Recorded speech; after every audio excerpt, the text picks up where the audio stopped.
बिस्मिल्लाहिर्रहमानिर्रहीम। Please like subscribe and share. बिस्मिल्लाहिर्रहमानिर्रहीम। अस्सलाम वालेकुम। मेरी आप सभी से इल्तिजा है कि एक मरतबा दुरूद इब्राहिमी पढ़ लीजिएगा। बिस्मिल्लाहिर्रहमानिर्रहीम। अल्लाहुम्मा सल्ली अला मुहम्मदिन व अला आलि मुहम्मदिन कमा सल्लैता अला इब्राहीम व अला आलि इब्राहीम इन्नका हमीदुम मजीद। अल्लाहुम्मा बारिक अला मुहम्मदिन व अला आलि मुहम्मदिन कमा बारकता अला इब्राहीम व अला आलि इब्राहीम इन्नका हमीदुम मजीद। जज़ाकल्लाह खैर। बिस्मिल्लाहिर्रहमानिर्रहीम।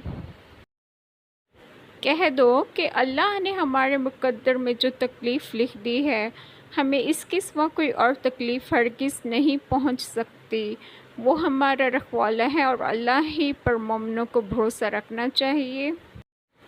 हम यकीनन अपने रसूलों की और इन लोगों की जो ईमान लाए दुनिया की ज़िंदगी में भी मदद करते हैं और इस दिन भी करेंगे जब अल्लाह के सामने गवाह खड़े होंगे। और नसीहत तो सिर्फ़ अक्लमंद हासिल करते हैं। और अगर तुम वो वक्त देखो जब भी अपने रब के सामने खड़े किए जाएंगे, वो कहेगा क्या ये दूसरी ज़िंदगी हक नहीं है? वो कहेंगे बेशक हमारे रब की कसम, अल्लाह कहेगा तो फिर चखो अज़ाब का मज़ा क्योंकि तुम कुफ्र किया करते थे।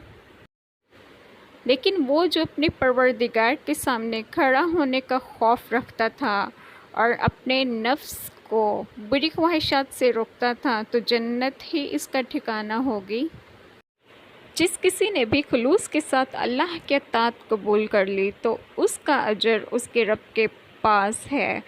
ना तो इन्हें कोई खौफ होगा और ना ही वो कभी गमगीन होंगे। ए ईमान वालों, सब्र और नमाज के ज़रिए से मदद चाहो। अल्लाह ताला सब्र वालों का साथ देता है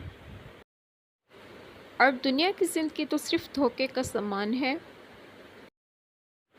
आमीन। जज़ाकल्लाह खैर। बिस्मिल्लाहिर्रहमानिर्रहीम। मेरी आप सभी से इल्तिजा है कि खुदा अल्लाह ताला से ख़ुद को जोड़ लें। दुनिया की ज़िंदगी सिर्फ धोखे का सामान है। दुनिया की चीज़ें दुनिया में ही रह जाएंगी, मगर जो आखिरत की ज़िंदगी है वो हमेशा अबदी ज़िंदगी है। लिहाजा अमल कीजिएगा। जज़ाकल्लाह खैर।